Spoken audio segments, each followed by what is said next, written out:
we start, I don't know if you heard earlier, I'll remind appellant if you wish to reserve time, please let me know. I'm your timekeeper. Oh, you are? Thank you. Please, the court, I'd like to have 15 minutes and reserve 5 minutes for rebuttal. Okay. Thank you, counsel. Yes, sir. Well, first let me say it's a pleasure appearing before 3 former trial judges. I have long since stopped the practice of arguing my own appeals. Heather Barnes just gave birth to her first son, so she's unavailable today, and I'm happy to say, for a good reason, I will be taking the appeal on. And as I said, I think part of the value of any experience is listening. I've learned more by listening than I've ever had learned by talking. I've lost 7 cases in my career, and this case has a distinction of being the case I've lost twice. If I get my wish today, then I have a chance of losing it for the 3rd time, but I want to lose the case for the right reason. And you asked a good question earlier, what's the standard of review? And I studied this pretty hard before I got up here, and I think Judge Crenshaw set forth the standard of review quite well in the Oliski case that we set out. And that standard of review, while we generally review the trial judge's rulings on the admissibility of evidence for an abuse of discretion, a court's discretion is limited by the evidence code and applicable case law. And the case that I cited, that Thigpen case, I think it's out of the 4th, talks about how the abuse, the standard lessens as you get to something that you can appreciate. That is the rule of admissibility. And what bothered me most about this, since I did try it, was Judge Silver's insistence that, well, if the waiting room had been full, then that may have made a difference in his ruling on the admissibility. What happened here was really, I haven't been ambushed that often, although I will tell you this defense lawyer in this case, who was admonished, at least in my view, rightly so, took the consequences of the misconduct in the first trial. He was very clever in the second trial, very, very clever. For example, one of the things he did was, and I didn't know why he did it, one of the things he did early was he put the caption of the case with the defendant doctor who was dismissed without any money, anything else. I just felt that he was an agent of this professional association. He put that up for the world to see, and I didn't notice it was up until the jury kept looking at it, and he's got a former defendant in the caption. There was nothing to the caption. That was it, just a cover sheet of a deposition.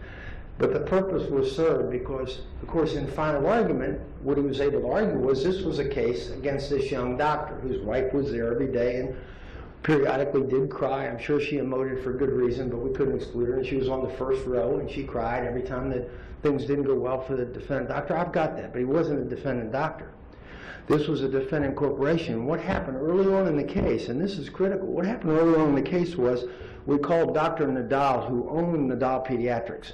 We called him for the express purpose of showing that these doctors that he employed at very low wages, $75,000 for a board-certified doctor, were incentivized to see more patients. They were generating their revenue based upon the amount of patients, the amount of patient flow, their proficiency in coding, and that was the culture. This young doctor had been there 6.5 years. He'd never been employed anywhere else. So what I told the jury, and I laid it out quite well, I think, the evidence is going to show that Dr. Kinerick was an employee for 6.5 years. He never owned any ownership interest. He was a pure employee.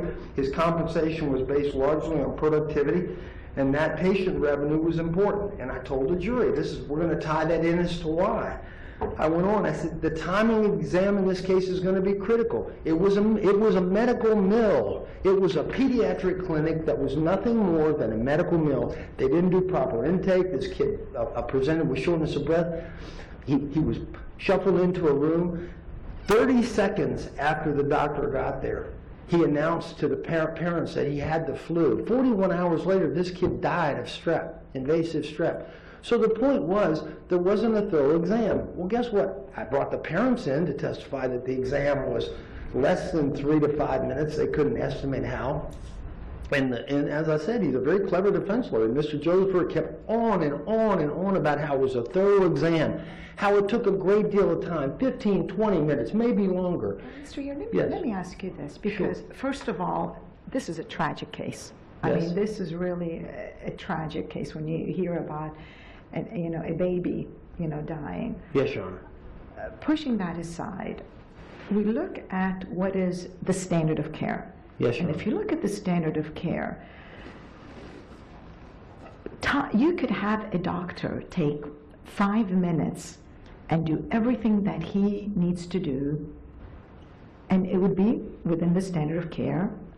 And you can also have a doctor that will take an hour with you, do the same thing, and will be well within the standard of Yes, care. Your So the time itself, I guess the issue becomes, what did this physician do in terms of that, examination, and was that within the standard of care? Because when we look at it, the question becomes, when admissibility, what is relevant testimony? Totally understand. So let's discuss all of that. Let me tie that up. First of all, the thoroughness of the examination was very important. In other words, you could take a world's amount of time and still miss things.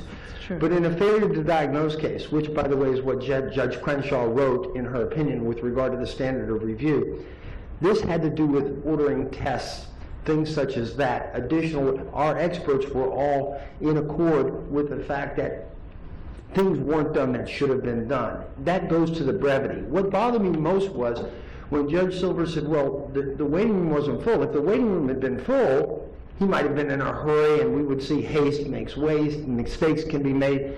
Okay, the problem is their testimony was that the clinic closed at noon, but they were keeping the clinic open for the purpose of seeing this 22-month-old infant. It was 11 o'clock when the child presented. What Judge Silver said was right, but for the wrong reason. There was no one in the waiting room, meaning once he got the office visit charge, that child was the only thing separating him and closing the office, because they were going to close as soon as the child left. The point being, with a hasty examination and all the things weren't done, we spent hours on the one-page examination, and all of the things that weren't checked, all of the things that weren't ordered, no x-rays, no blood tests. Well, and let's talk about that, Mr. Yerrid, Sure. because a lot of now, the average juror, they use common sense, and I think most of them have young children. And I know your expert, when he testified, okay, what did the baby present himself with? What was the fever? 102.7. Then you did a great job asking him, okay, there's that fever. A lot of parents have been told, don't even bring the child in unless it's 103, 104. So he testified that fever was high enough that he was recommending, or he maybe said it was a deviation from the standard of care in failing to take an x-ray of a baby. How would that, don't you think the jury may say, wait a minute, that makes no sense? Excellent question. And the reason that it's so important that we give that issue to the jury was to show he didn't do all he should have done. Because in addition to that, and I'm so glad you read the record, one of the things about you is I know. One of the things is, as trial judges, you prepare. I got to tell you how refreshing that is. It's unbelievable, as opposed to just walking in and saying, what is this case about? Yeah. In addition to the elevated fever, Judge Khouzam, the child had shortness of breath, which was reported on the outside front office person, but the doctor said never was mentioned to him. The point being that the brevity of the exam, he was in a hurry. Now, whether it was said and he just didn't hear it, I don't know. Whether there was but the whole crux of the case was, let the jury determine what happened in the examining room. Why is it important to show that this person had a culture of practice where patients were moved through quickly? Was because the jury could certainly determine that, well, you go to Dr. Smith, he's got good bedside manner, he spends a lot of time with you, he asks questions. Taking a history is critical of an infant from the parents, because the infant can't give the history. So when the parents say, he didn't give us a chance to talk, we tried to tell him the baby was short, but he seemed he was in a hurry. That whole confluence of events coincides with how this doctor was practicing. And what I'm saying is, the judge thought it was very important. Those were his words, not mine. The judge also let that testimony in to adult pediatrics, how they incentivize pay. What was not tied up? You have to appreciate, I could never tie up, no matter what I said in opening, what I said in voir dire. When is the last witness Mr. Joseph got up and emphasized how long and how thorough this exam was, and this took how many minutes, and this took how many minutes, and then over and over. In cross, when I got up to say, well, isn't it true, you know, and you read the question, I would not only had my legs cut out from under me, you understand that, forget that, I couldn't bring that up in summation, and I never tied in the acts of the agent or omissions of the agent, incentive of the agent, to the principal and the sole defendant. He was never the defendant in this case. It was always the corporation. So the point was, I couldn't get up and say, you know, folks, they set this in motion for this thing to fail, where patients wouldn't get due care, where they wouldn't get appropriate time, where testing wouldn't be done. I couldn't say any of that. And Judge Silver confirmed, contrary to what, and she's a very good lawyer, but contrary to what they said in their briefs, that didn't happen. I didn't argue that in closing. And I clarified with Judge Silver. He said, I would have never allowed that. I ruled, and I don't have to hear a judge twice. I try to comply with what the judge says the first time.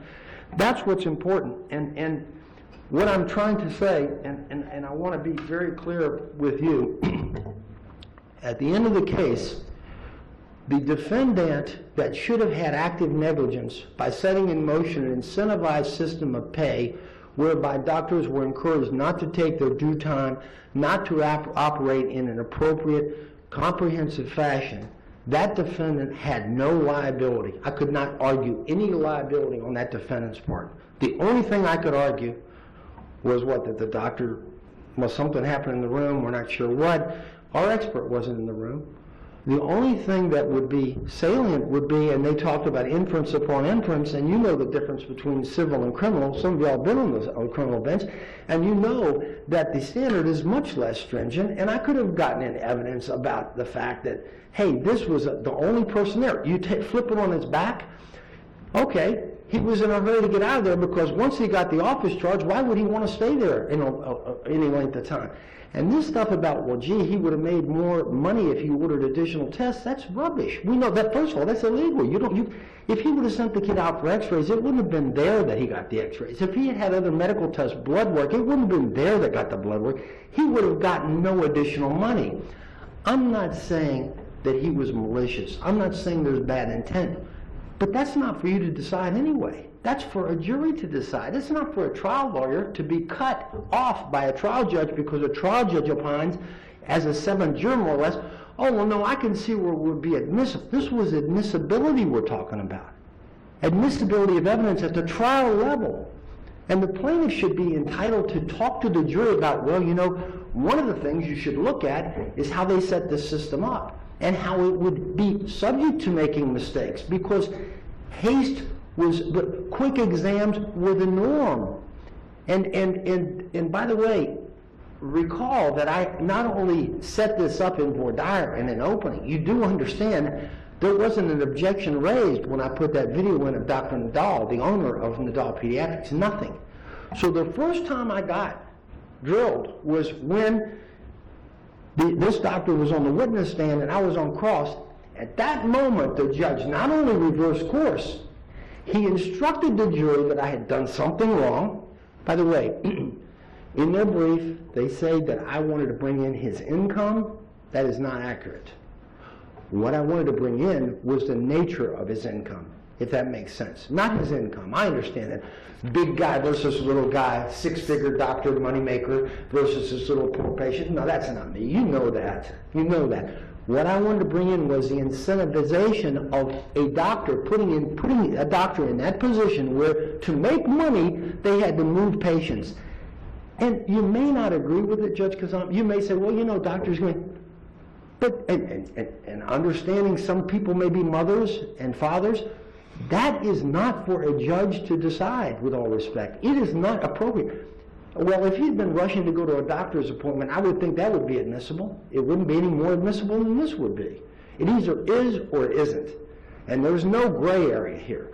And what I'm suggesting to you is it was important, it was critical to our case, and what happened in the final argument by this clever lawyer could not have been a more coup de grace. He got up and he said, I was muted. He got up and he said, and you've got this doctor's actions to judge. This doctor is on trial. And the jury verdict will say, was Dr. Kinerick negligent? Was Nadal Pediatrics negligent when that lawyer knew absolutely there was no Dr. Kanarick on the verdict form? Yet, remember what I told you happened earlier. Dr. Kanarick was placed in broad display up there as a defendant in the case. And then I got it. But I couldn't do anything about it. You can't.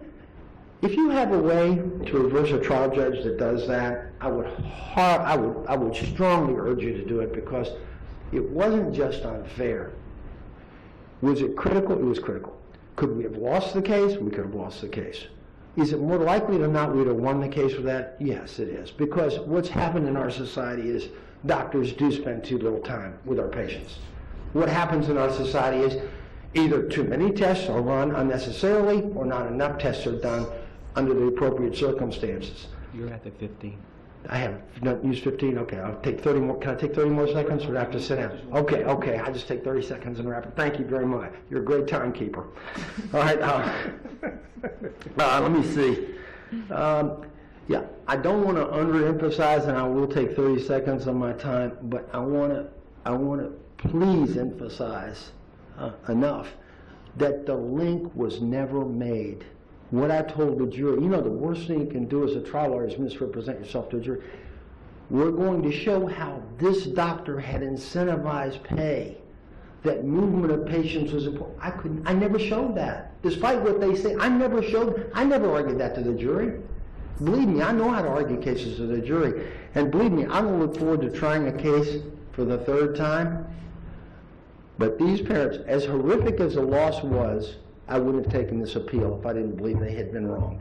As horrific as the loss was, I didn't expect Judge Silver to give them any pity. What Judge Silver did was insert his judgment as to why that was probative or why it wasn't probative at the worst possible instance, the gatekeeper instance of whether something is admissible. And you've all been trial judges, and I doubt any of you would have ruled that it was inadmissible. That's just my view. But maybe you would have, and maybe I wouldn't be here. I'll spend the next 4 minutes trying to rebut what my colleague, who I respect, as I said, a great deal. None of my comments were directed toward the appellate lawyer. They were all directed toward trial counsel, and I stand by every one of them. Thank you. Thank you. May it please the court, Dinah Stein on behalf of Nadal Pediatrics. And this appeal boils down to a single evidentiary ruling, and that was the court preventing plaintiff's counsel from asking Dr. Kanarick what he earned in 2005. If you look to the objection and, in fact, the court's curative instruction, that's all that was kept out. And, of course, it's the defense's position that this was not only well within the court's broad discretion, but absolutely correct given the facts of this case. And first and foremost, the threshold issue that we raised in the brief is preservation. And we really don't know what Dr. Kanarick would have said. He could have said he made $75,000 that year. He could have said $500,000 or something in the middle. This was never proffered. He was never voir dire on the stand. So at this stage, both counsel and the court are left to speculate as to what this alleged testimony would have been in the first instance. Ms. Stein, because Mr. Yerrid seemed concerned with the fact that at least his theory of the case was, here's his doctor, very quickly, in and out, in and out. So let's look at the trial testimony. Was he able to bring out that theory of the case through his case in chief? Absolutely. Okay, walk me through that, because I want to make sure that Mr. Yerrid will have an opportunity. Absolutely. And when I say this, I'm going to put the threshold is that there was no direct claim against Nadal Pediatrics. This was purely vicarious. However, even given that, he put on the testimony of Dr. Nadal, who was questioned, I think it was through his deposition, but he was thoroughly questioned as to the compensation structure of Nadal Pediatrics. And he testified that there is incentive bases. They get the $75,000 base salary, but then can make more based on either number of patients, but not only that. He said it could be tests performed, and he said a very, very important aspect of that is billing and proper coding. So when, in fact, Dr. Nadal was point blank asked, so it depends on patient load, he said not really. Depends on a lot of factors. So that was absolutely brought out during trial, and that went before the jury. Now, the other things that were brought out by plaintiff, which were permissible, were how much time Dr. Kanarak allegedly spent with the child. And something I want to just point out, it's very important in what Your Honor pointed out, and it's the first thing that Judge Silver honed in on when this came up to the bench conference. He said there's been no expert testimony that the time spent was below the standard of care. And that was absolutely correct, and I've carefully gone through Dr. Stallings' testimony. He never said that Dr. Kanarak should have spent more time with the child. He concentrated, as Your Honor pointed out, on whether the proper tests were performed and whether this disease, this horrible aggressive disease, could have been anticipated at this time. He never said that there was a default in the standard of care. When he talked about this being an in-and-out exam, he was asked whether Dr. Kanarak played with Sammy and hid quarters behind his ears to see if he'd laugh. And that it was in that context he said, no, this was an in-and-out exam, but there was no testimony regarding this. And that's critical, and that was Judge Silver's first concern. The other relevance point being, in fact, there's several, that there was testimony that Dr. Nadal said that this was not based on patient load. It could be anything, so we have that problem tying these things together. Another very, very important point that Judge Silver, I keep wanting to make him a doctor, that Judge Silver was very concerned about and discussed very in depth during this bench conference was the predicate and the fact that there was no patient waiting at the time. He was very concerned with trying to make this inference that Dr. Kanarak would have been rushing when there was absolutely no incentive that day based on this patient load compensation theory to rush. Because he probably would have made more money had he ordered more tests for Sammy, which Dr. Kanarak did say he could have done in the office. The x-rays would have had to have been outsourced, but he said, if a blood test would have been done in the office by the nurses, it wouldn't have held me up at all. I believe the pulse oximeter could have been done in the office. So again, we're taking an inference that really wasn't supported by the record. And again, this whole assembly line business model theory that the plaintiff has, again, it's important to just go back to the fact that there was no theory against Nadal Pediatrics of this assembly line. Now, it did come out. The court allowed it through Dr. Nadal. I don't know that it was even objected to. So he did get to present that. But this is not a situation where there was a negligent hiring and supervision or anything like that. This was pure vicarious as to what Dr. Kanarak did or did not do on this day. And finally, the court was also concerned about the 403 balancing. And I'd submit that when you start getting into salaries, when it's got de minimis probative value, you're in a dangerous area. The jury would have really had to stack inferences to get to what this salary meant. It very easily could have gone the other way, the wrong way on this. And that's problematic because even though Dr. Kanarak wasn't an actual defendant, he's sort of a de facto defendant because it's only his negligence, alleged negligence at issue. And to just show either that he was a highly paid doctor or perhaps that he was a low paid doctor and that the practice is underpaying its doctors. These are things that have nothing to do with whether he rendered a proper examination on the day he examined Sammy. And again, even if this evidence had come in, the jury would have had to stack a lot of inferences such as it would have had to assuming he had a high salary, which again we don't know, that this was based on high patient load. It would have had to assume that if it's based on high patient load, this caused doctors at Nadal Pediatrics to rush. They would have had to infer that when they rushed, they didn't do the exam properly. So again, we're in an area that is far afield from the evidence and predicate. Let me ask you this question.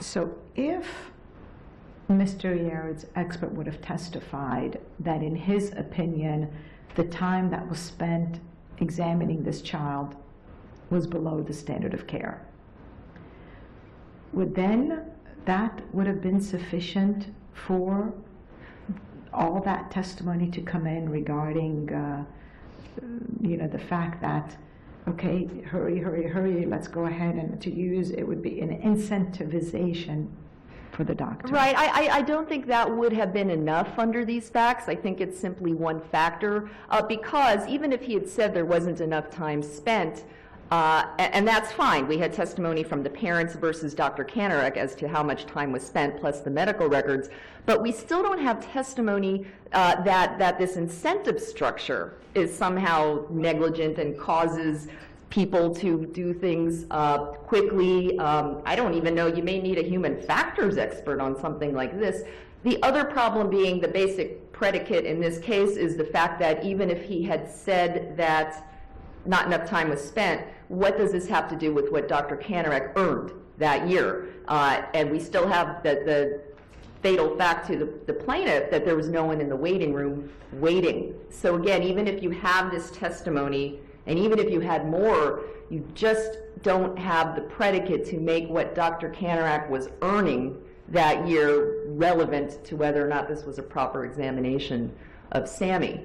And just to look at the big picture of this, this was really a minor issue in the case, and the case very much concentrated on the examination of Sammy, as shown by the fact that their own expert never focused on rushing or any kind of compensation structure. The plaintiffs never called Dr. Kanarek himself to testify on the compensation structure. This was an attempt to bring it out on cross when it was not an issue on direct. And really the focus of this case was very much on standard of care and causation, whether or not this was a infection that could have even possibly been present 41 hours before the child had passed away from a very, very rapid infection. That was the focus of this case. And this one evidentiary ruling was not only well within the court's discretion, I believe was very proper given the rest of the evidence and the lack of predicate in this case. So I would submit that this jury's verdict and the judgment be affirmed. Thank you. Very quickly, it's very hard to prove a negative, but our expert did say that the exam, for whatever, he did not know the reason, was shortcutted, that it wasn't thorough, that it wasn't comprehensive, that a basic fundamental exam would have picked up this child's malady. Whether it would have picked up the strep or a reason to order tests that revealed the strep is unimportant. But I was there, and let me tell you, the method of compensation was what I addressed, and I went while she was talking, and let me go through this. Let's talk about your contract. This is a doctor. Yes, sir. This is the question that caused the problems. Your base contract in 2005 was you got $75,000 plus an incentive based upon revenue brought in. Dr. Nadal was called as a video witness. He testified that patient flow, revenue generation, was critical to the incentive payment, and that some doctors did not get any incentive payments, meaning they would be paid a base pay of $75,000 if they didn't move patients. Okay, so that was the question. I didn't ask him what his income was. I wouldn't have asked him what his income was. I may have gone down that road a bit further, saying, so there's an incentive for you to move patients to the office quickly. Does that mean you wouldn't take as much time as needed? Oh, no, I would take all the time. That's a jury question. That is not... Okay, let me go on. I also wanted to say that during the final argument, and after I was hamstrung, counsel took full advantage of that by talking about, I never brought in why I had said that in opening, why that was alluded to, that this had nothing, just like the lawyer just said, that had nothing to do with the corporation when it had everything to do with the corporation. I think the corporation was at least as culpable as the young doctor, because they threw the die. I mean, we talk, many of your cases, especially in premises liability, Judge Casanova, you've written on it before, on premises liability about a foreseeable zone of risk. I mean, it's a zone of risk when you put doctors in a position where they've got to choose their pay over doing a job. And it's not something, I suggest to you, You know, it's almost a difference between an hourly rate lawyer and a contingent fee lawyer. I mean, I like people with skin in the game because I happen to believe at 11 o'clock at night, they want to try a little bit harder than maybe somebody that's going to put their hourly time in. That doesn't always apply, but it's something that people should be able to consider. It's something that this jury should have been able to consider, and at the last moment, instructing a jury to disregard that, to make me look as if I represented something that had no basis, was a crippling blow to us, I can't tell you. And then for the defense lawyer to get up and take advantage of that, knowing I was muted, he got up and he asked the questions after this on redirect. Well, now, you didn't take any shortcuts. You took plenty of time because you weren't in a hurry. And he rubbed our face in it. And my point would be that if you teach someone to do a certain way, it's like teaching a young lawyer. If you teach them to do someone to do something a certain way, the chances are they're going to do it that way. My point would be that this employee had never had any experience any other place except in the doll pediatrics. And if you'd seen the doll, because I played in my video, you would understand that his credibility was also at issue. He did not make a great appearance. His demeanor was not very good, and I would suggest the jury was really going to question his credibility. It looked like a money operator. It looked like a money machine. He didn't make a good appearance. That's why I played his video. But it wasn't a long examination. It was a video examination. I know I'm almost out of time, so I'll... Go ahead. I am out of Short time. sentence. Well, you see, great Short minds sentence. don't always think alike, but thank you so much for your courtesy. I appreciate it. Thank you. Thank you both. Thank you, Mr.